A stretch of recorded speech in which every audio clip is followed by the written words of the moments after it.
sukseset e Macron identifikon dhe suksesin individual dhe normalisht qëndrimi i saj, refuzimi për t'i dhënë dorën Brigida ka Macronit pushtet tregon Macronin. pikërisht Ka pushtet se është më e madhe, ka pushtet se ka qenë zysha e tij, ka pushtet sepse është sepse e qenë sukses e bëri president. Tregon një qëndrim të egos së saj dhe patjetërtaritjeve të veta. Nuk ka çuar as në drogë, as në Është një grua e pavarur dhe në fakt kjo ndodh edhe tek marrëdhëniet e tilla.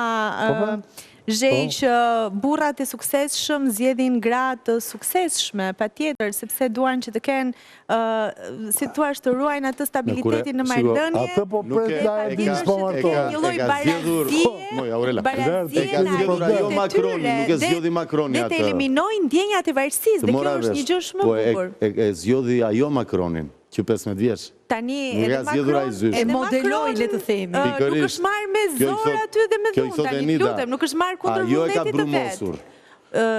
Çdo mashkull do ta dashuronte një grua 24 vjet më të madhe. Do dinte shumë mirë se si ta iluminonte dhe ndriçonte në jetën e vet.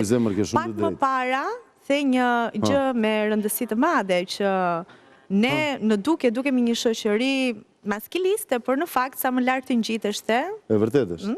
Kështu që vlerësove figurën e femrës, figurën e gruas. Prandaj po them nga zgjidhja e Macronit, ka bimosur ta dashuronte një grua të fortë. S'është merita e Macronit këtu. Ky është problemi. Nuk është merita e Emanuelit. Edhe merita e tij sepse ka ditur ta mbajë atë grua deri tani. Patjetër që po. Patjetër që po. Është meritë e përbashkët. Nuk mbahet marrëdhënia vetëm me një palë të investuar. Besoj që është investim i përbashkët, apo jo? Vure pik. Bravo. Dëgjoj tani. Kjo është shpulla e dytë që ka Macroni brenda 2 javësh.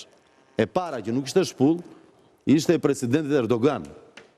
Kur i dha dorën kështu, dhe jo kështu, ka dorën në këtë mënyrë, Erdogan e kapi që dorën direkt dhe i mbajti këtë gishtin dhe atë riqte. Mban mend?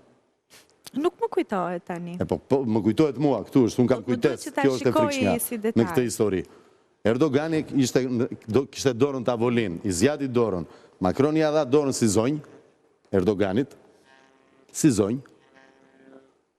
zonjë, dhe tjetri që është sultan, nuk i pranon këto mrekullira të Oksidentit, më kupton? Dhe i mbajti gishtin, dhe gishtin që të roqi për poshtë dhe i thoshte ri këtu, ishte shumë simbolik. Pra, është hera e dytë që Macronit me anë të dorës i jepet të kuptoj diçka. Ajo që... Jo, mos u përgjigj tani, dëgjoj, se ti se mban mend këtë, atë se mban mend. Atë nuk e mban mend tani, po ta them. Me argumentin tënd, ajo që do ti të nuk kuptosh është jashtë kësaj teme. Nuk e kuptoj nga Erdogani. Erdhi Zysha, pra nuk e kuptoj nga baba Erdogan. Vjen Zysha, fap një suratit që të vish në vete. Po ajo nuk është një Kështu na e bëni që ishim zënës. Na thoshte babi një gjë, se kuptoni, vjen i shpull nga Zysha, ai kuptoni. Ai është një shtytje. Po shtytja në fytyrë, në atë lloj mënyre ne në Shqipt. Është shpullja Aurela, ç'shkjo tani. Në Shqipëri ke burra që rihen pa fund nga gratë tani mos na Nëse dikur ti i vë dorën në fytyrë në atë lloj mënyre. Se është një fenomen që thjesht mbahet i fshehur. Prej turbin. Nuk jemi ta nuk është ai fenomen ç'është Aurela. Ka dhe dhunë psikologjike pa fund, ka dhe dhunë fizike. Por që Macronit janë ngritur shumë pikë se nuk reagoj, kjo është e vërtet.